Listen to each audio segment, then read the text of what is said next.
mantenernos firmes, constantes en el Señor siempre. Muy bien, creo que a la mayoría les entregaron un separador bíblico, ¿sí? Sí, separados para Cristo todos, ¿no? Muy bien, recuerden que hay alguna idea de que cuando entremos al culto ya con nuestras Biblias listas, el pasaje que vamos a leer siempre va a estar en la pantalla un rato, cosa que cuando digamos abran la Biblia en tal parte ya sabemos dónde es, y la idea de este es para que usted pueda ponerlo ahí y estemos listos para hacer la lectura. Así que vamos a leer la palabra del Señor en el texto. Son dos textos principales, este del Antiguo Testamento y el otro del Nuevo Testamento. Yo espero que ya hayamos encontrado Lamentaciones. Si no, lamento si usted no lo ha encontrado. Espero que por lo menos sepamos algo de este libro, conozcamos algo del libro y por qué se llama también de esta manera. Quizás muchos decían, ¿cómo que hay un libro que llama Lamentaciones? Sí, ahí está, hermanos, en la Biblia. Debemos, por lo menos, esta fue una de las primeras cosas que cuando estaba en el Instituto Bíblico nos enseñaron, el orden de los libros de la Biblia y poderlos encontrar rápidamente. De alguna manera esto muestra, cuando encontramos algún pasaje, yo sé que a veces nos da alguna dificultad, pero en general deberíamos, después de cierto tiempo, tener listos los textos cuando son citados, porque esto también nos muestra cuánto abre usted la Biblia en su casa, cuánto usted lee la palabra y puede ubicar rápidamente entonces un texto.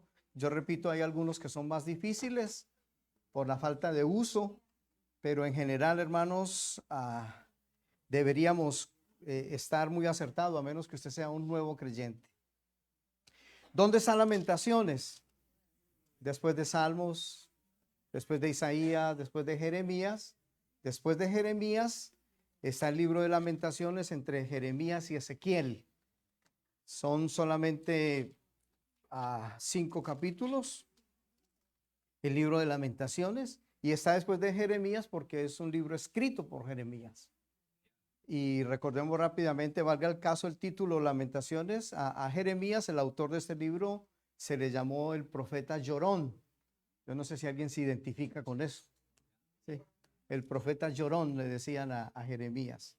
Muy bien, dice así la palabra del Señor. Vamos a leer 3:22. 3:22 en adelante. Dice así la palabra. ¿Estamos?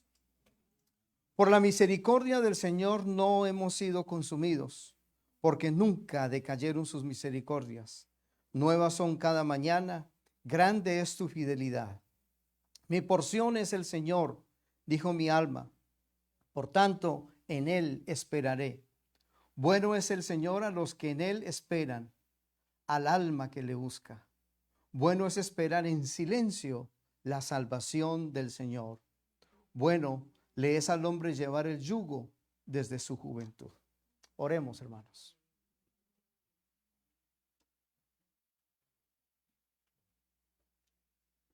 Padre, en el nombre de Jesús, nosotros una vez más estamos ante tu palabra expuesta, abierta ante nosotros. Y necesitamos oír tu consejo, tu instrucción, tu exhortación, y que tu palabra siga haciendo la obra en nuestros corazones. Oramos que aún sobre las maestras que tocarán algún tema con sus niños, con sus pequeños, también haya consejo y sabiduría tuya, Señor.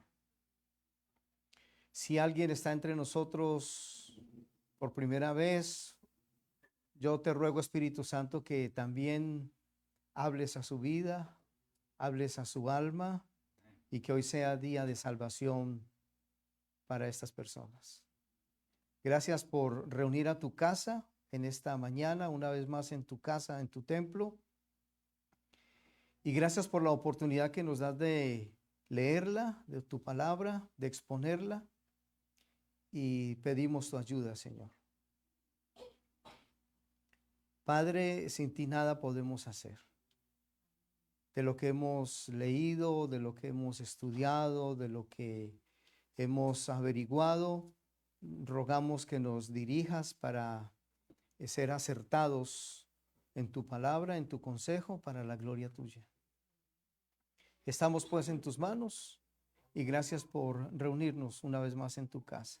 Siempre con alabanza y con gratitud en nuestros corazones, oramos en el precioso y poderoso nombre de Jesús. Amén. Amén. Pueden sentarse, hermanos.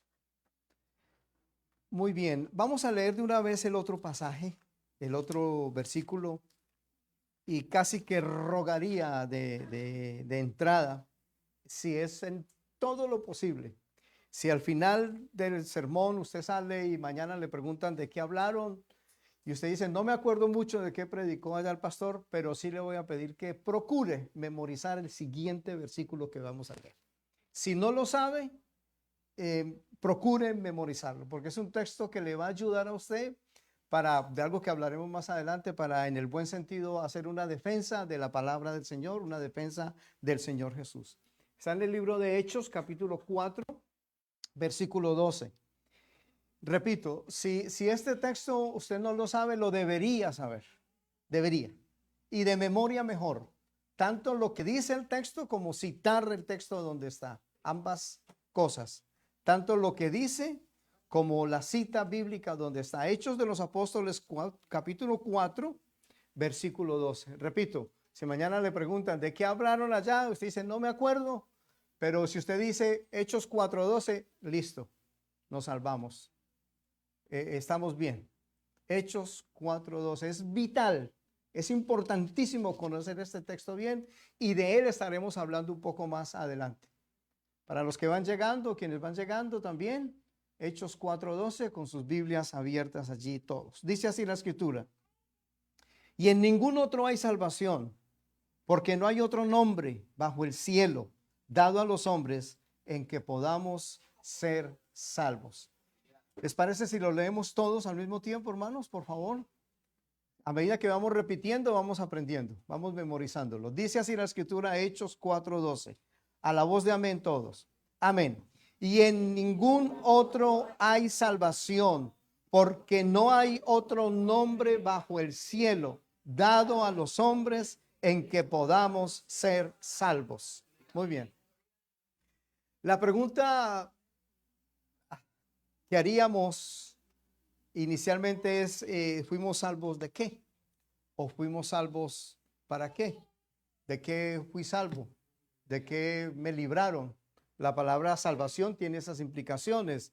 Ser libre, dejar un yugo, pasar de prisión a libertad o de cautiverio a ser libres.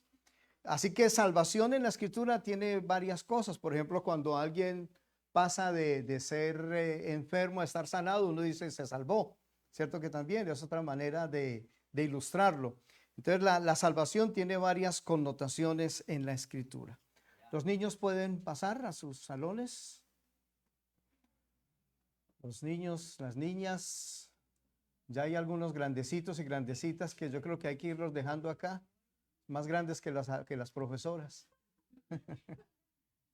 Están grandecitas, grandecitos ellos y ya con cierta edad, cierto manejo en sus vidas también, ya podrían quedarse aquí en el culto también, poco a poco. Muy bien, para quienes van llegando, vamos a hablar con el título hoy, La salvación es del Señor. ¿Y salvos de qué? Vuelvo y repito, la escritura nos habla de varias cosas en cuanto al hecho de haber sido salvos. No hay otro nombre bajo el cielo dado a los hombres, no hay otro nombre bajo el cielo dado a los hombres en que podamos ser salvos. No existe otro que tenga la autenticidad, las calidades o las cualidades del Salvador. Y la salvación obviamente está conectada o ligada con la persona que salva. Entonces, es necesario que quien es salvo o ha entendido o ha comprendido el hecho de ser salvo, sepa que no hay salvación fuera de tener una relación personal con ese Salvador. ¿Ya? Si no hay relación con el Salvador, ¿qué tipo de salvación estamos profesando? ¿Qué tipo de salvación estamos comunicando. Si no hay una relación, un tú a tú, un cara a cara, un asunto personal de un tú a tú con el Salvador. O dicho de otra manera, no hay salvación aparte de comunión con el Salvador. Cuando hablamos de ser salvos, decíamos de varias cosas, porque hay algunos que les gusta que el Señor los libre de muchas cosas, los salve de muchas cosas, pero no tienen relación con Él. O sea, les gusta la salvación, pero no tienen relación con el Salvador. Y eso se pone grave, ¿cierto que sí?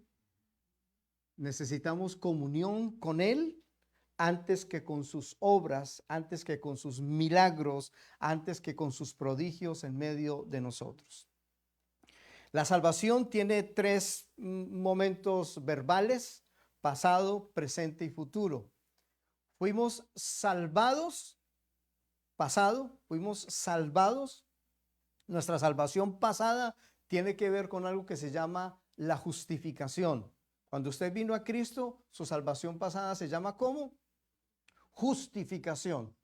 La salvación presente, el hecho de decir soy salvo y en el momento presente, se llama la santificación. Pasado, justificación; presente, ¿cómo se llama? Santificación. Y salvación futura se llama glorificación. Pasado, presente y futuro. Estaríamos hablando poco a poco de esto que estamos anunciando acá. Salvos porque fuimos ya justificados en Cristo. Ya no hay acusación delante del Padre. Ya no tenemos un fiscal que nos acuse, sino un abogado que nos defiende. Pasado. Ya Jesús en su obra en la cruz del Calvario nos justificó ante el Padre. Pero también está hecho de haber sido salvos, que en teología se llama soteriología. Estudiar la salvación se llama soteriología. Esa salvación implica por lo menos tres cosas fundamentales. Y la cuarta es la mejor de todas. Escúchenme esto. Tres cosas principales, pero la cuarta es la mejor de todas. Fuimos salvos de la muerte. Fuimos salvos de la enfermedad y fuimos salvos de la pobreza. ¿Cuántos dicen amén a estas tres? No dicen, no, ya para qué más, ¿cierto que sí? Salvos de la muerte, salvos de la enfermedad y salvos de la pobreza. Ahorita hablaremos de eso en detalle. Pero la mejor es la cuarta, que la salvación es para la gloria de Dios. La salvación es ¿para quién? Para la gloria de Dios, para que su nombre siga siendo reconocido, para que su nombre siga siendo proclamado. De tal manera que cuando hablamos de beneficios de ser salvos, muerte, enfermedad y pobreza, repito, ahorita hablaremos de eso, no es para que yo salga muy engrandecido diciendo, no, es que yo estoy libre, yo ya salí de la pobreza, salí de la enfermedad y salí de la muerte, y haciendo como dando mucha opulencia, mucha jactancia, mucha soberbia, porque el Señor me libró de esto. No, lo último es lo mejor. Todo eso lo hizo el Señor en nosotros para la gloria de Él. De tal manera que no es para nuestros aplausos, para nuestros reconocimientos, para nuestras mejores posiciones. Seguimos siendo tanto hijos como hijas de Dios. Y cuando hablamos de que Él nos libró de la muerte, estamos hablando de que nos libró de la segunda muerte. ¿Cuál es la segunda muerte? El estar separados de Dios para siempre.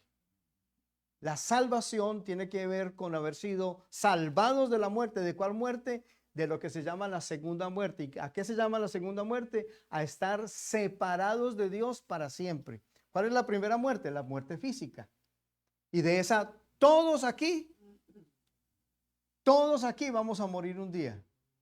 O hay alguno que diga, no, yo creo que yo no voy a morir nunca. ¿Cuántos? ¿Cierto que sí? Todos algún día vamos a morir. De esa ninguno se va a librar. Pero de la segunda muerte, sí. Porque hemos sido salvos de algo que se llama el juicio de Dios. Salvación tiene con haber sido librados del juicio de Dios. Entonces, cuando la segunda muerte, que es la separación de Él finalmente, ya no va a estar sobre nosotros, sino que estaremos con el Señor por siempre. Lo segundo de lo que el Señor nos salvó, también es, nos salvó ¿de qué? De la enfermedad. Y de la enfermedad como algo constante. ¿Cuántos de aquí nos hemos enfermado alguna vez? ¿Tan poquitos? ¿Apenas 3 o 4? Ah, no, pues díganme cómo, hermanos. Todos, sin excepción, de algún mal padecemos o hemos padecido. ¿Cierto que sí? Todos. Algún tipo de agravio, de enfermedad nos ha topado, aparte de los accidentes, aparte de situaciones inadvertidas. Pero todos tenemos una condición de enfermedad y estamos hablando aquí, amados hermanos, de que somos libres de la muerte como un estado permanente, como un estado continuo. Porque vienen momentos de enfermedad, de crisis, tenemos que ir al médico, tenemos que citas permanentes, cosas permanentes, porque necesitamos estar en revisión permanentemente. Pero ¿a qué enfermedad nos estamos refiriendo aquí? A la enfermedad como un estilo permanente. Cuando alguien tiene una enfermedad que es continua y que nunca se puede levantar, hay algo ahí que hay que revisar. Y entonces se necesita mucha ciencia. Se necesitan muchos exámenes para saber esos detalles. Pero, amados hermanos, el Señor nos libró de la enfermedad en ese sentido. Y nos libró también ¿de qué? De la pobreza. Entonces muchos dirían, pero yo no soy rico. Algunos dirían, yo no soy rico. ¿Y cómo que también me libró de la pobreza? Miren, amados hermanos, el Señor nos libró de la pobreza en el sentido también de como un estilo de vida permanente. Y una de las cosas, un pequeño ejemplo de cómo el Señor nos libró, conectemos aquí dos cosas, enfermedad y pobreza. ¿Cómo nos libró, nos salvó el Señor de ambas? Porque, amados hermanos, el que viene a Cristo ya no gasta en licor. ¿Cuántos me están siguiendo? ¿Cuántos me están siguiendo? Ya no gasta en guarilá, que decimos nosotros, ¿no? Ya no gasta. El dinero ya no se va en las cantinas y en los bares. El dinero ya no se va en comprar y comprar medicina. ¿Me están siguiendo? Entonces nos libró de la enfermedad como un estilo, aunque necesitamos tomar algunas medicinas. Pero entonces nos libró de la pobreza, amados hermanos, porque el hombre que era borracho y que dejaba todo tirado en la calle, pues ya no, ya lo ahorra. Ya hasta tiene cuenta bancaria. ¿Cuántos me están siguiendo? ¿Sí? Ya no hay un mal gasto. Una de las cosas que hace el Señor es que nos dice cómo sabiamente administrar el dinero. Pasamos entonces de ser salvados de la pobreza. ¿Cuántos me están siguiendo? Y no estamos aquí, valga el caso, amados hermanos, predicando acerca de la teología de la prosperidad. Cuando decimos que fuimos librados de la pobreza, entonces usted decrete que es rico. Decrete que usted tiene abundancia. No se trata de yo decretar que soy rico y que tengo abundancia, sino de reconocer la provisión que siempre da el Señor. ¿Y cuántos podemos decir que hemos sido salvados de la provisión, por la provisión constante del Señor? ¿Cuántos lo pueden decir? Él nos ha salvado proveyéndonos permanentemente. Una pequeña anécdota de estos falsos teólogos de la prosperidad. Hay por ahí algunos comentarios, uno de ellos que le dice a otro hermano, le tengo una palabra de prosperidad. ¿Cómo? Le tengo una palabra de riqueza. Dígame, hermano, trabaje. ¿Cuántos me están siguiendo? Le tengo una palabra de prosperidad. Trabaje. Porque en el trabajo constante hay un resultado, hay una obtención. ¿Cuántos me están siguiendo? Es mejor ese trabajo constante, así sea poquito, pero estamos recibiendo algo permanente. ¿Cuántos me están siguiendo en esto? O sea, somos librados de la pobreza, pero hay que trabajar. Con amor, un codazo al que está a su lado y dígale, hermano, hay que trabajar. Con amor, por favor. Con amor, hay que trabajar. Es mejor madrugar a trabajar y no madrugar a buscar trabajo. ¿Sí? Hemos sido salvos por el Señor. Poco a poco vamos entrando en el tema central del asunto.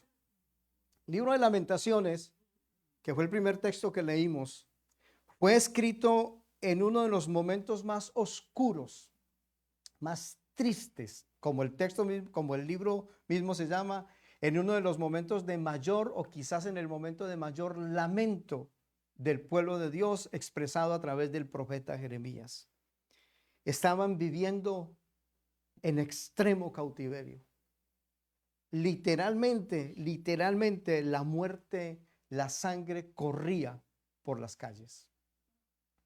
Era un vendaval permanente de asedio, de prisión. Entonces Jeremías, inspirado, él comienza a describir la aflicción que tiene. Por ejemplo, 3:1, yo soy el hombre que ha visto aflicción bajo el látigo de su enojo. Imagínense lo que dice aquí Jeremías en el libro de Lamentaciones 3:1.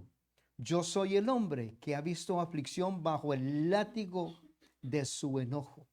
Me guió y me llevó en tinieblas y no en luz. Ciertamente contra mí volvió y revolvió su mano todo el día. Él está describiendo algo caótico, espantoso. Está describiendo, si me lo permiten, como estamos diciendo, un momento de mucha enfermedad, de mucho dolor, como decíamos, de mucha sangre corriendo, mucha muerte, de extrema pobreza. Y entonces él dice, en medio de todo esto, a pesar de todo esto, fue el texto que leímos, 3:22, por la misericordia del Señor, no hemos sido consumidos, porque nunca decayeron sus misericordias. Hemos sido salvos de su ira porque Él actuó en misericordia. Hemos sido salvos de su ira porque Él actuó en misericordia para con nosotros. Nuevas son cada mañana. Ese es el hecho de esa salvación. Nuevas cada mañana hay una misericordia del Señor. Grande es tu fidelidad. Mi porción es el Señor, dijo mi alma. Y aquí él comienza a introducir una cosa importante. Por tanto, en él esperaré. Hay muchas cosas, amados hermanos, en las que nosotros queremos como ponerle algo más a la salvación. Pero no, hay que esperar que el Señor a su tiempo siga haciendo su obra. A veces somos muy apresurados. Como hemos dicho, queremos los resultados ya. Pero hay que saber esperar en el Señor. Que Él a su tiempo da su salvación. Él a su tiempo obra. Bueno es el Señor a los que en Él esperan. Otra vez, versículo 25. Bueno es el Señor a los que en Él esperan, al alma que le busca. Detengámonos aquí un momento. ¿Cómo puedo yo reconocer cuán bondadoso, cuán bueno es el Salvador? No solo los beneficios de su salvación, sino la persona, el Salvador. Si yo no tengo comunión con Él, si no sé esperar en Él. Porque repito, queremos ya la salud, queremos ya el trabajo y que sea siquiera un pago de $100 la hora. Bueno, puse mucho, no, 99, pues está bien, 99. Pero queremos ya, pero no tenemos comunión con Él. Bueno es el Señor a los que en Él esperan, al alma que le busca. ¿Quiere usted estar reposado en ese sentido de salvado en el Señor? Hay que esperar y saber esperar en Él. Pero lo que nosotros menos queremos es que las cosas se alarguen, que se alarguen. El Señor no tiene afán, dijo alguien, por eso Él no usa reloj. Él no está de afán. Y esto me hace bien al alma que le busca. Bueno es al alma que le busca. Insisto, no sus beneficios, sino a Él, a la persona. Y entonces el versículo clave, el 26, y lo tomé este versículo en 5 partes. El versículo 26 lo dividí en 5 partes. bueno, esperar, ¿están conmigo? Silencio, salvación y el Señor. Ahí están. Y podríamos predicar solo de esas 5 partes en las que se divide ese versículo. Vuelvo y repito. Bueno sería 1, que es bueno. 2, esperar. 3, silencio. 4, salvación. Y 5, el Señor. Es bueno, hermanos. No es un agravio para nosotros. Es bueno. ¿Y qué es bueno? ¿Qué dice el texto? Esperar.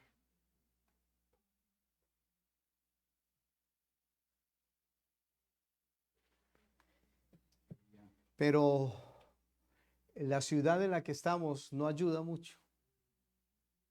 Los afanes de la sociedad moderna. Todos quieren pasar el semáforo ya. Nadie quiere llegar al semáforo en rojo. Queremos llegar a todos a tiempo, pero nos levantamos tarde. ¿Cuántos me están siguiendo? Y esperar tiene que ver con lo que es bueno a mi alma. Es bueno esperar. Y que lo diga Jeremías es un indicativo muy grande, porque como dije ahora, estamos viviendo uno de los peores momentos de la historia de Israel. Uno de los peores, de los más, si se quiere, oscuros momentos de la nación de Israel. Presos, muerte, enfermedad, guerra, prisiones, quejas. ¿Y qué dice él? En silencio.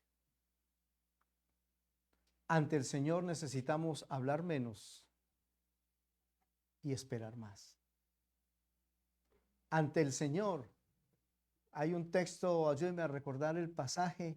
Yo sé que es un profeta menor. Calle delante de él toda la tierra.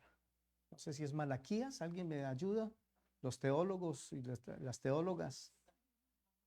Habacuc, tal vez. Calle delante de él toda la tierra.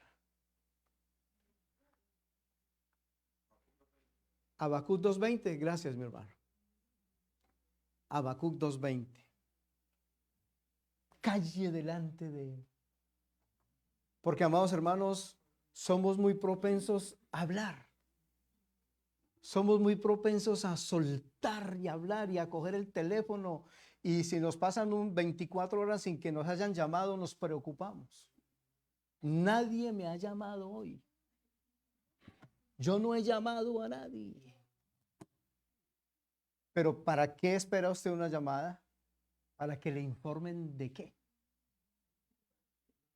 ¿Para qué hace usted la llamada? Para hablar de qué. Ojo que no estoy diciendo de quién. ¿De qué? ¿Será que usted espera esa llamada para que le digan lea el pasaje bíblico tal? Hoy estuve mirando el libro de Salmos y me llamó la atención tal cosa. ¿O está esperando solamente, permítanme la expresión un poco fuerte, la verborrea de otros para ponerse al tanto con todo? Bueno es esperar en silencio. Necesitamos ser más sabios en nuestra manera de hablar. El que es sabio habla poco.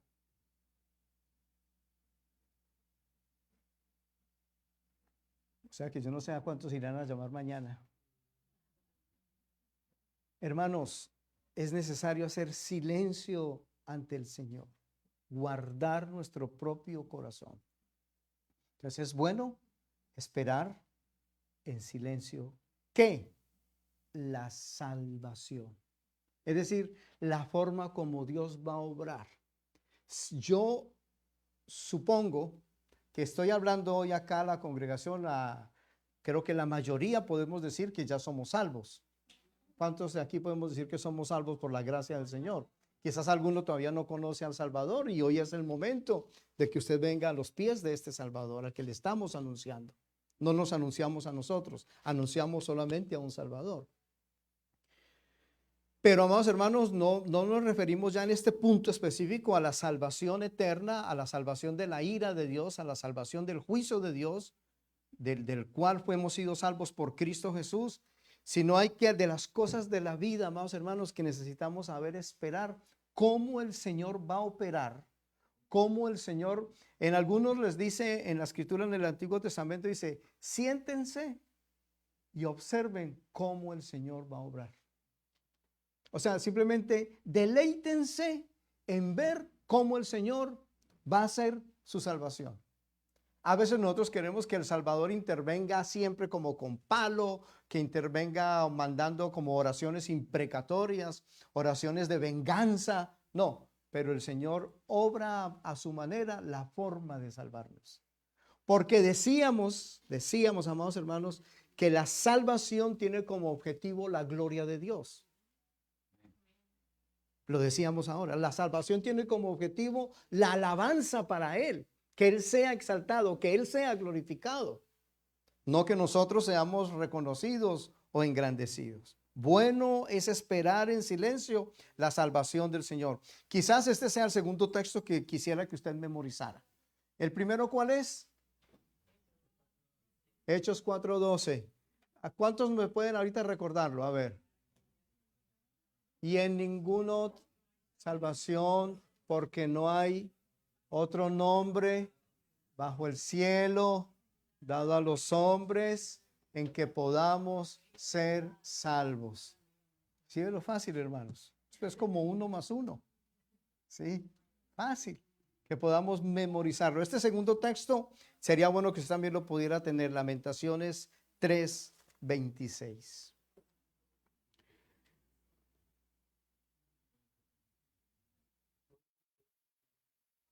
Amados hermanos, cuando el Señor obra la salvación, insisto en este punto, lo mencioné ahora muy pasajeramente, muy brevemente, no puede haber jactancia, soberbia en nosotros porque el Señor ha obrado, porque el Señor ha salvado.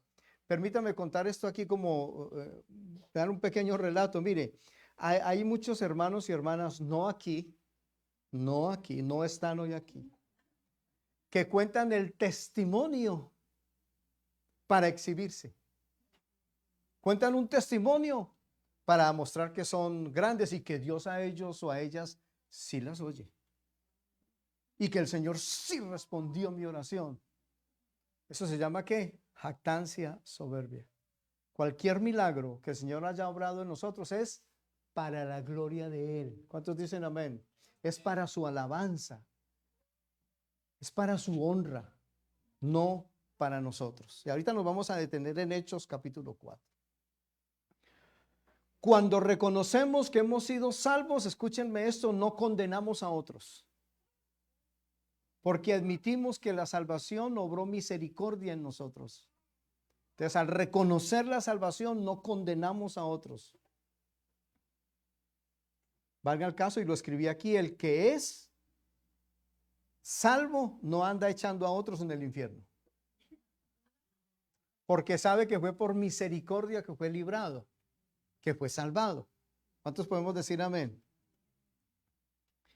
La salvación, amados hermanos, es ante todo, estamos significando algo para la gloria de Dios, pero siempre la salvación es iniciativa de Dios. Él es el originador de la salvación y Él es el sustentador de la salvación. Él es el que la origina, Él es el que la sustenta para siempre. La salvación entonces no depende de mí, de mis iniciativas, no depende de mis buenas obras, no depende de mis buenos pensamientos. ¿Qué tal si los pudiéramos exhibir los pensamientos? ¿Qué tan salvos seríamos? No depende de mí porque es iniciativa de Dios, así que no depende de mis buenas obras, de mis buenos pensamientos o expresiones como, bueno, yo no le hago mal a nadie. ¿Por qué me voy a condenar si yo, al fin y al cabo, yo no le hago mal a nadie? Otros un poco más atrevidos dicen, yo soy bueno. Yo creo que yo soy bueno. En el fondo, dijo alguien, sí, en el fondo del mar, tal vez. En el fondo, por allá. No, yo soy bueno. Yo soy buena gente. Yo no sé por qué a mí las cosas me suceden así. ¿Por qué me suceden estas cosas tan malas? Yo soy bueno. ¿Podría medirse con el Señor? ¿Qué tan buenos somos? ¿Acaso no tenemos a veces muchos plancitos por ahí? Plan B, plan C, plan D. Y si no sale el C y el D, vamos con el E. ¿Cuántos me están siguiendo? Entonces, si yo soy bueno, si yo no le hago mal a nadie, hago buenas obras, tengo buenos pensamientos, yo me merezco el cielo. Yo me merezco. Amados hermanos, no hay ni uno, dice la Escritura en Romanos, que haga el bien. No hay ni uno que tenga un buen pensamiento. O dicho en manera negativa, no hay ninguno de nosotros que no haya tenido un mal pensamiento. O varios malos pensamientos. Dice la Escritura en el libro de Romanos, no hay. Algunos se jactan de ser religiosos. Cumplen, y esta semana ha sido unas semanas muy religiosas, tanto en el mundo musulmán, ustedes lo saben, Ramadán y todo lo que está allí en este entramado, más ahora en el catolicismo romano, entonces también semana, ¿cómo? Santa. ¿Y el resto de semanas? ¿Cuántos me están siguiendo? O sea, no podemos ser buenos solamente un ratico. Tampoco somos buenos porque venimos al culto. Yo diría que al culto venimos los enfermos. Aquí estamos todos necesitados con urgencia de la misericordia de Dios. Aquí estamos todos diciendo, Señor, necesito tu gracia, necesito tu amor, necesito tu perdón, que sea para la gloria tuya también. O sea, no venimos al culto para salvarnos, sino que venimos al culto porque ya somos salvos, pero seguimos siendo necesitados permanentemente de este Salvador, de mantener comunión con Él. No nos va a dar el tiempo hoy, pero lo voy a mencionar. Dios mediante el martes continuaría. Y para hablar de la salvación con lo que se llama la gracia común y la gracia salvadora. Hay cosas que tienen que ver con la salvación común. La Escritura dice en los evangelios que el sol sale para buenos y malos. Eso es gracia común, salvación común. La lluvia para malos y para buenos. Eso es gracia común. Eso no es gracia salvadora. Y si el tiempo nos da, hablaremos algo, si no, para el próximo martes continuaríamos con esta parte entre gracia común y gracia salvadora. Yo creo que no puse el tiempo y cuando miro aquí es porque me gusta manejar el horario y no lo inicié. Así que para mí apenas estuvo un segundo de haber comenzado. No lo inicié a tiempo, así que amados hermanos, I'm sorry con excuse me. Solamente les voy a leer cuando digo que la salvación es para la gloria de Él. Dice, por ejemplo, Efesios 1:5, en amor, habiéndonos predestinado para ser adoptados hijos suyos por medio de Jesucristo, según el puro afecto de su voluntad, para alabanza de la gloria de su gracia. Dice Efesios 1:5, ahora en el 1:12, a fin de que seamos para alabanza de su gloria, nosotros los que primeramente esperábamos en Cristo. Versículo 14, Efesios 1:14, que es las arras de nuestra herencia hasta la redención de la posesión adquirida para alabanza de su gloria. Por lo menos en 4 versículos, quizás un poco más, pero por lo menos en 4, dice, ¿qué es lo que hace? Para la alabanza de Él. Hizo esto para la gloria de Él. Sacó al pueblo de Egipto para la gloria de Él. No es para que anden proclamándose que son muy grandes ellos. No, es para la gloria de Él. Hizo los milagros en Egipto y en Faraón para la gloria de Él. Y en esta salvación, amados hermanos, obra tanto el Padre como el Hijo, como el Espíritu Santo. Esto se llama los decretos de Dios desde la antigüedad. En el consejo de Dios está la salvación con el Padre, con el Hijo y con el Espíritu Santo. Los tres actuando al mismo tiempo. Es el consejo, el decreto de Dios desde la antigüedad. Salvar al hombre. Él quiere, es su voluntad. Pero hay algunos que lo van a rechazar. Hay algunos que no lo van a querer. Hay algunos que no lo van a aceptar. En ese sentido hay libertad. Pero entendemos, amados hermanos, que el Señor no obliga a seguirlo a Él. Si algo procuramos aprender y enseñar en ese sentido, amados hermanos, es que seamos libres para seguir al Señor, para seguir a este Salvador. Que usted no se sienta presionado ni por los abuelos, ni por los padres, ni por los tíos, ni por, no sé, papá, mamá, ni por, no, para alguien en casa, no. Que usted se sienta en libertad. Porque no hay cosa más agradable que seguir al Señor, pero en plena libertad. ¿Cuántos dicen amén? Seguirlo a Él porque es mi voluntad. Doblada, por cierto, doblegada delante de Él. No recibimos la salvación porque aplaudimos poco o aplaudimos mucho. ¿Cierto, hermano? No. Lo hacemos para que Él sea glorificado, para que Él sea exaltado plenamente.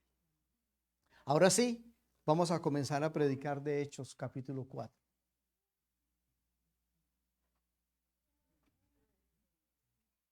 Hechos capítulo 4. Quiero ubicarlos un poco en el contexto y luego hacemos la lectura. Quiero ubicarlos en Hechos 4, repito, explicarles algo para luego hacer la lectura. Aquí estamos más o menos, escúchenme esto, han pasado unos 3 meses desde la muerte del Señor. En Hechos 4, más o menos 3 meses de haber muerto el Señor. Y hay una persecución. En esa persecución, dice el 4:1, hablando ellos al pueblo, si están conmigo, Hechos 4:1, hablando ellos al pueblo, vinieron sobre ellos los sacerdotes con el jefe de la guardia y los saduceos. ¿Quiénes estaban allí? Los sacerdotes, el jefe de la guardia y los saduceos. ¿Están conmigo? Dice, resentidos de que enseñasen al pueblo y anunciasen en Jesús la resurrección de entre los muertos. ¿Cuánto tiempo había pasado más o menos desde que Jesús murió? 3 meses más o menos. 3 meses. Dice el 3, y les echaron mano y los pusieron en la cárcel hasta el día siguiente porque ya era tarde. Pero muchos de los que habían oído la palabra creyeron y el número de los varones era como 5,000. Imagínense, amados hermanos, una sola predicación y ¿cuántos convertidos? 5,000. Ya lo hemos dicho varias veces. A veces necesitamos nosotros 5,000 sermones, a ver si hay uno que se convierte. ¿Cuántos me están siguiendo? Aquí un solo sermón y 5,000 se convirtieron. Ellos están presos. Entonces hay que hacer una reunión con ellos, hay que hacer un juicio a ellos. Hermanos, escúchenme. Esto es increíble. ¿Por qué les iban a hacer el juicio?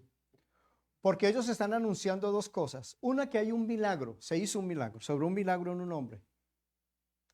Pero, lo más importante no era en sí el milagro, sino que ahora estaban enseñando acerca de la resurrección de Jesús.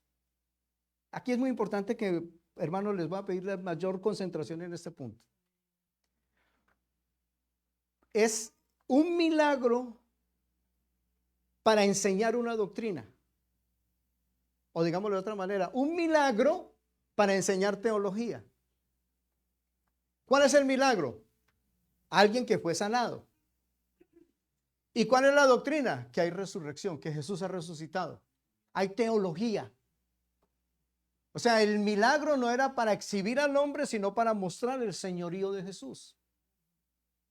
El milagro no fue dado constituido para que los hombres se glorificaran entre ellos, sino para que le dieran la gloria al resucitado. ¿Y cuánto tiempo ha pasado?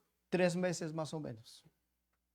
Más adelante vamos a ver que ninguno de los mismos que juzgaron a Jesús 3 meses atrás, que ahora están aquí con Pedro y con otros a causa de un milagro y que están enseñando la resurrección, ninguno de estos, los sumos sacerdotes, las leyes romanas o el Sanedrín romano reunido, ninguno de ellos objetó, no está ahí nomás, permítame, no está tirado ahí simplemente. Tiene toda, en el buen sentido, una trama teológica. Entonces, están reunidos los sacerdotes, el jefe de la guardia, los saduceos, y están resentidos que enseñasen al pueblo y anunciasen en Jesús la resurrección de los muertos. Está enseñando resurrección de los muertos. Venga, hablemos de esto acá. Porque ustedes están enseñando teología o doctrina, están enseñando con base en un hecho. Alguien que ha sido curado. Y es más, la persona que ha sido curada, dice el versículo 22, ya que el hombre en quien se había hecho este milagro de sanidad tenía más de 40 años. O sea, que era alguien completo. 40 años, alguien que ya tiene, cierto que sí, ya no vive con papá y mamá por lo menos. ¿Cuántos me están siguiendo? Ya se fue de casa. Es más, ya le paga todo a la papá y a la mamá. ¿Cuántos me están siguiendo? Ya era un hombre lúcido, completo. Hermanos, aconteció al día siguiente, 4:5. Si está conmigo en Hechos 4, Hechos 4:5. Aconteció al día siguiente que se reunieron en Jerusalén. ¿Quiénes se reunieron? Los gobernantes, los ancianos y los escribas, y el sumo sacerdote Anás y Caifás, y Juan y Alejandro, y todos los que eran de la familia de los sumos sacerdotes. ¿Me están siguiendo? Hermanos, se reúnen todas las autoridades civiles y religiosas para hacer un juicio. Escúchenme esto, por favor. Escúchenme esto. Es legal lo que ellos están haciendo. Jurídicamente o judicialmente, jurídicamente era legal. Un momentico, ¿ustedes quieren enseñar algo? Porque hubo una salvación para alguien, una sanidad para alguien. Esto hay que hablarlo. En Deuteronomio, capítulo 13, ellos leían la Torá y ellos leían y sabían, esos que leímos aquí ahora, los gobernantes, los ancianos, los escribas, el sumo sacerdote Alejandro, la familia de los sumos sacerdotes, Juan, todos ellos conocían Deuteronomio, capítulo 13, que da la autorización para tomar una decisión. Tienen el texto jurídico escrito, tienen la ley escrita y tienen que tomar una decisión. O sea, no fue ilegal, escúchenme, no fue ilegal haberlos tomado presos. Lo que querían hacer era hacer un juicio a ver si era cierta la doctrina. ¿Cuál doctrina? La de resurrección. ¿Y qué prueba tenían? A uno que había sido sanado, a uno que había sido hecho salvado o libre. La salvación es del Señor. No solo para esa sanidad, sino para la forma como obró con los apóstoles en el momento de presentar defensa ante semejantes personajes reunidos. Cuando aquí habla de estas gentes reunidas, se calcula más o menos que había entre 70 y 75 personas. Lo mínimo eran 70 de los que iban a hacer el juicio, que era la constitución del Sanedrín, por lo menos eran 70, pero aquí había un poco más. Ya estos reunidos tenían la autoridad religiosa y civil porque tenían respaldado por la Torá, por Deuteronomio 13, que iban a tomar un juicio. Dice, por ejemplo, 13:1, cuando se levantare en medio de ti profeta o soñador de sueños y anunciare ¿qué? Señal o prodigios. ¿Cuál fue la señal o prodigio que anunciaron? Que alguien ha sido sanado. Alguien ha sido sanado. Esa es la parte del milagro, del prodigio. Versículo 2. Y si se cumpliera la señal o prodigio de él, que él te anunció diciendo, vamos en pos de dioses ajenos que no conociste y sirvamos. Ahí ya empieza lo teológico. Si el milagro es para anunciar que sigan a otros dioses, o el milagro es para qué. Ese prodigio, esa señal, ¿qué efecto va a tener sobre el resto del pueblo? Porque, amados hermanos, que alguien que no veía, ahora ve. Alguien que, permítame ir atrás un poquito, alguien que se emborrachaba y ya no se emborracha, ¿qué pasó ahí? ¿Me están siguiendo? Alguien que estaba en permanente enfermedad y de un momento a otro empieza a ser sanado, empieza a ser curado, empieza a ser restaurado. ¿Qué pasó ahí?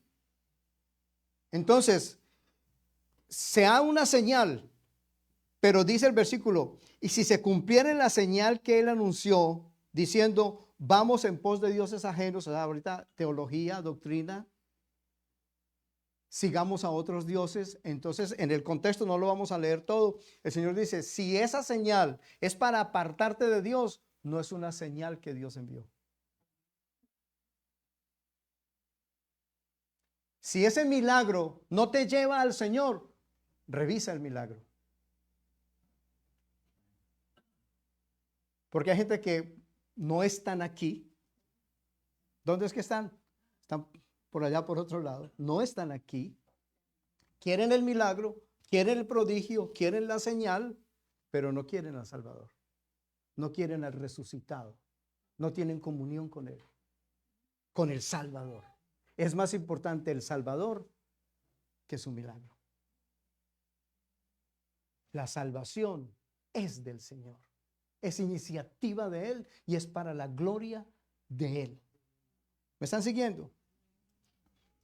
Entonces, se cree también que en esta reunión pudo haber habido dos personajes o por lo menos uno de los siguientes dos. No están aquí escritos, pero se cree que en este consejo que hubo para tomar esa decisión de los apóstoles que habían sanado a alguien y que ahora decían por causa de la resurrección, Él ha resucitado, había dos personajes o por lo menos uno de los dos, Pablo o Gamaliel. Uno de ellos dos estuvieron allí porque uno de estos dos le informaron a Lucas, que es el escritor de este libro, lo que había acontecido dentro del Sanedrín. Lucas no era del Sanedrín. Lucas no era del sumo sacerdotes. Lucas no pertenecía a esa casta religiosa ni civil. No era del imperio romano ni era de los imperios religiosos. ¿Cómo Lucas lo escribe? Porque por lo menos uno de los dos, Pablo o Gamaliel, le llevaron este informe a Lucas. Ahí uno también ve cómo el Espíritu Santo usa ciertas personas para que su libro, para que su palabra quede registrada entre nosotros. ¿Me están siguiendo? Muy bien. Versículo 7. Y poniéndoles en medio les preguntaron. Es que esta es la pregunta de Deuteronomio 13. Esta pregunta es la pregunta que ellos hacen basados en Deuteronomio 13. O sea, en la legalidad para hacer el juicio. ¿Con qué potestad o en qué nombre habéis hecho vosotros esto?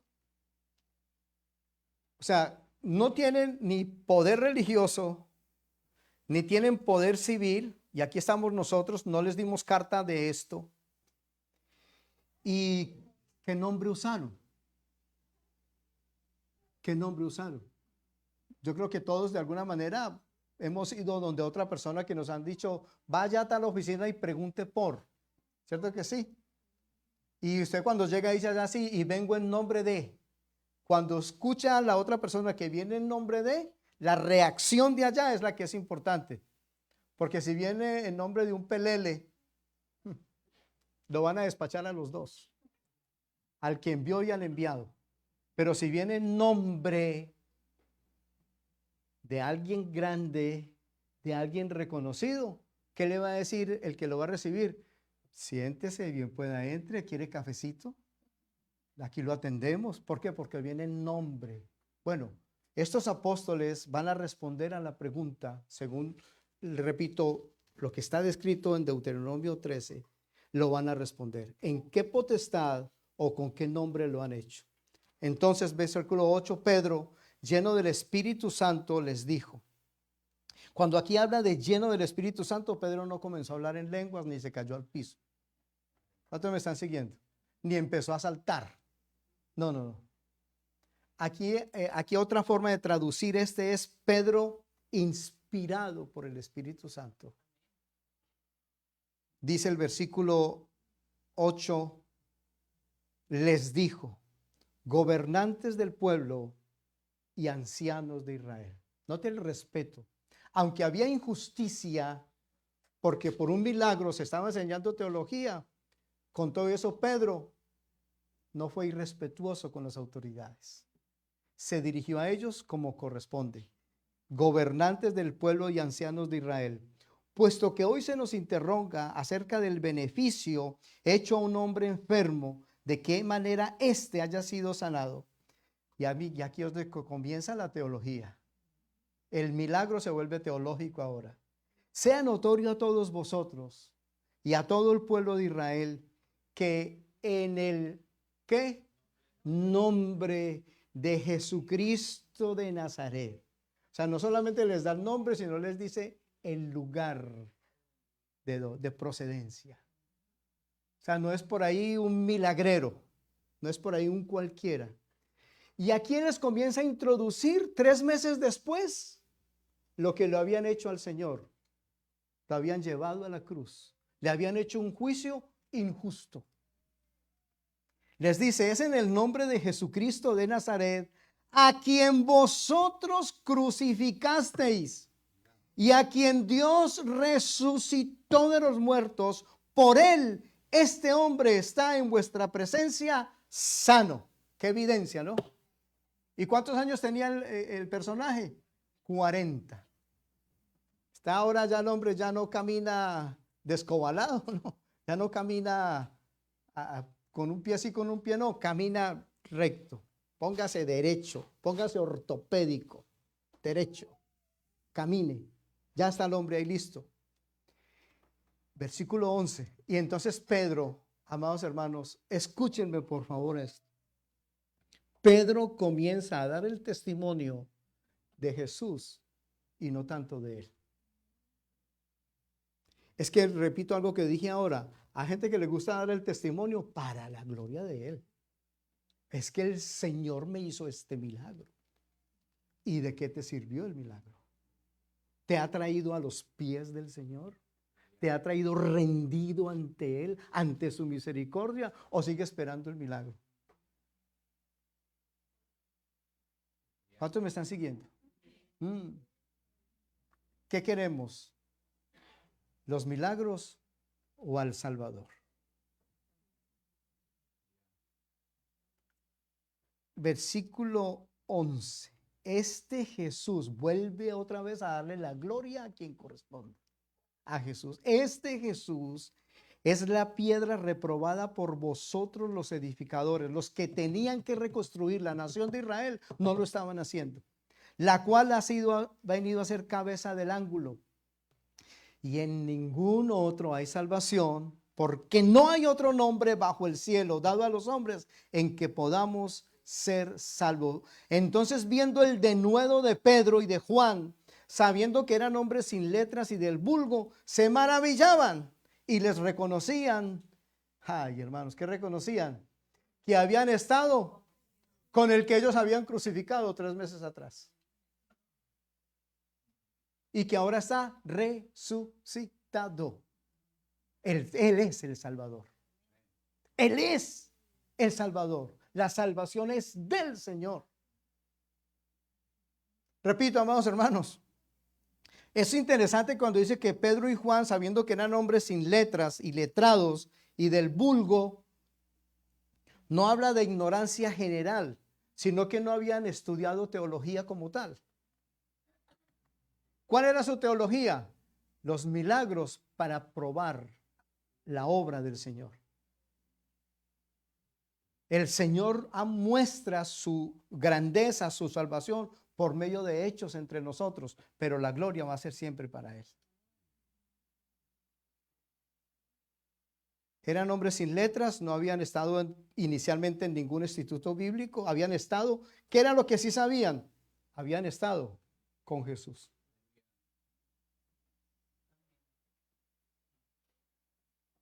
Aquí surge una pregunta con respecto al Salvador. Cuando dice que habían estado con Jesús, me pregunto, ¿cómo estoy yo con el Señor? ¿Estoy yo con el Señor? O digámoslo de otra manera, ¿dedico tiempo a estar con Él?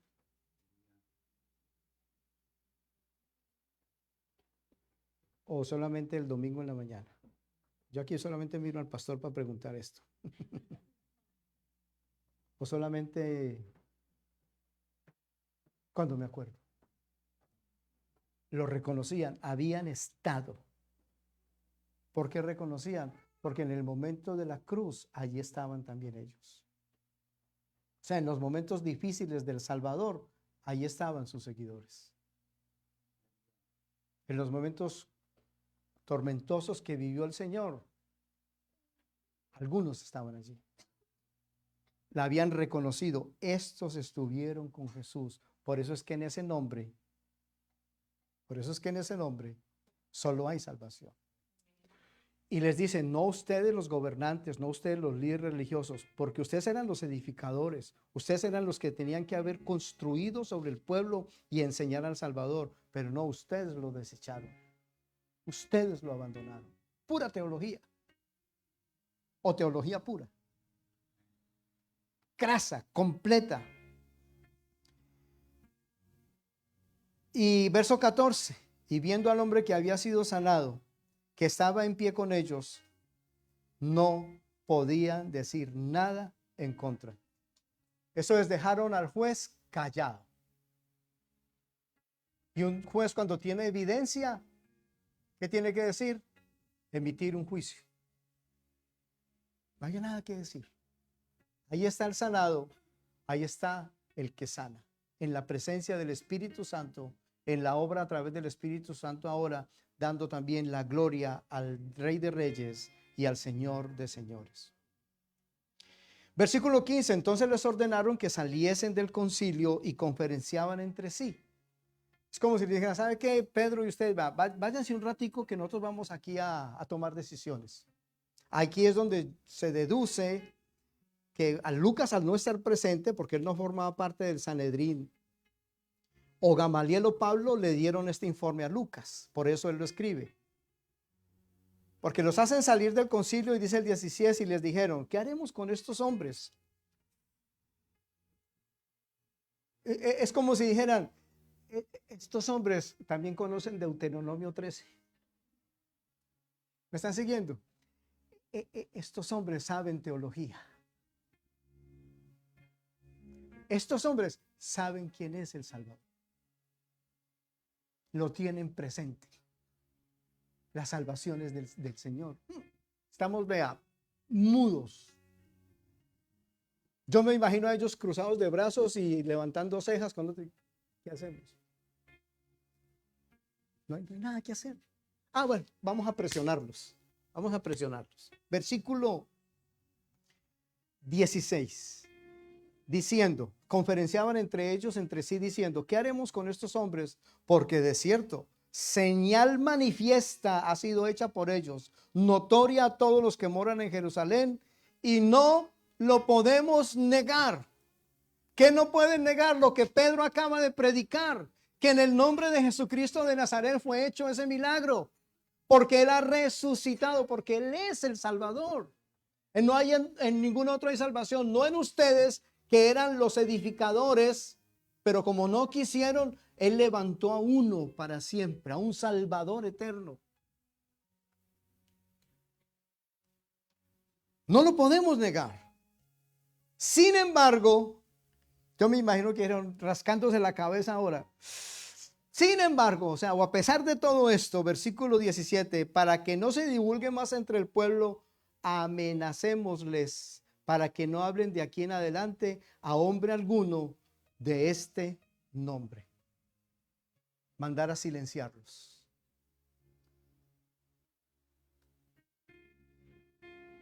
Hermano, si el Señor ha hecho un milagro en su vida, como lo ha hecho en mi vida, es para proclamarlo a Él.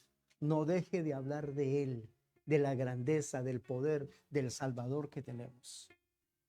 Sigámoslo anunciando, sigámoslo comunicando. Anunciamos que en Él hay salvación. Y llamándolos, verso 18, les intimaron que en ninguna manera hablasen ni enseñasen en el nombre de Jesús. O sea, que ni predicaran ni dieran doctrina acerca de Jesús. De aquí en adelante, quédense callados. Parece que algunos hermanos hasta ahí solamente han leído y se han quedado callados. Porque les prohibieron hablar. ¿Cuántos me están siguiendo? Solamente hasta ahí leyeron y aquí dice, ya no podemos hablar más del nombre de Jesús. La respuesta de Pedro, verso 19, más Pedro y Juan respondieron diciéndoles, juzgad, porque están en juicio, están en un tribunal, juzgad si es justo delante de Dios obedecer a vosotros antes que a Dios, porque no podemos dejar de decir lo que hemos visto y oído. Ellos entonces les amenazaron y les soltaron, no hallando ningún modo de castigarles por causa del pueblo, porque todos, ¿qué hacían? Glorificaban a Dios por lo que se había hecho. La sanidad que dio, gloria a Dios. ¿Lo ven allí? La sanidad dio la gloria a Dios. Y como tal, entonces se proclamó el evangelio del Señor. Si el Señor lo permite, el martes continuamos. Estemos de pie. Vamos a darle gracias al Señor.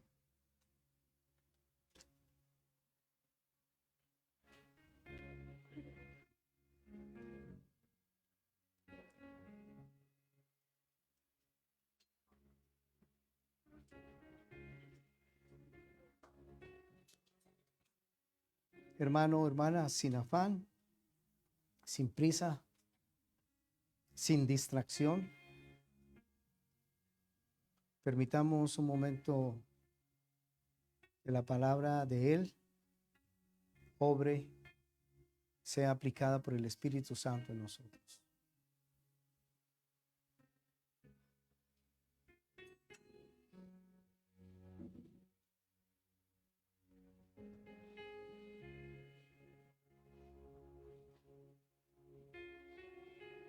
Padre Celestial, nosotros hoy podemos testificar de tu grandeza entre nosotros.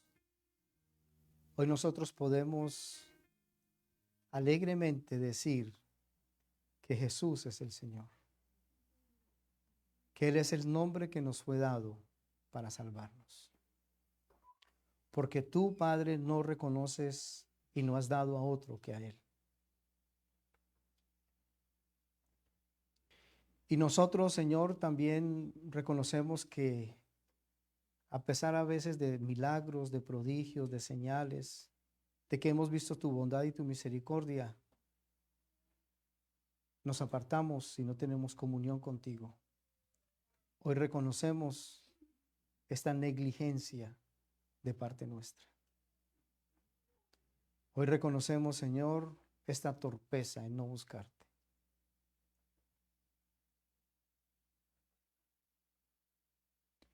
Pareciera, Señor, que a veces tenemos que tener cierto sufrimiento, cierto dolor para acercarnos a ti. Hoy yo te ruego que tu nombre sea exaltado en cada uno de mis hermanos y mis hermanas aquí reunidos. Si alguien entre nosotros aún no te conoce, yo ruego que tu palabra, la palabra que salva, la palabra del Evangelio, el llamado tuyo hoy en arrepentimiento, sea en estos corazones.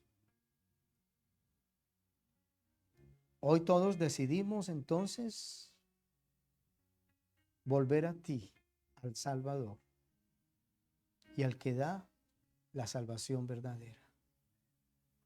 no para nuestra gloria. Nosotros no salvamos a nadie. La iglesia local no salva a nadie. Los pastores no salvan a nadie. Los líderes no salvan a nadie. Solo tú eres, por preeminencia, por grandeza, por honor, por honra. Solo tú, Señor Jesús, eres el Salvador. Nosotros nos ponemos pues en tus manos, dándote gracias por cada obra hecha para la gloria tuya. Nada hemos hecho para salvarnos. Por el contrario, todo lo hemos hecho para condenarnos. Pero tú nos has rescatado. Has venido con tu oferta del Evangelio para salvación. Y llévanos a estar contritos, humillados delante de ti. Gracias por tu casa reunida y gracias por ser nuestro Salvador. Oramos, Padre, en el poderoso nombre de Jesús. La paz del Señor en todo. Aleluya. Dios le bendiga, iglesia. Puede tomar asiento mientras tanto.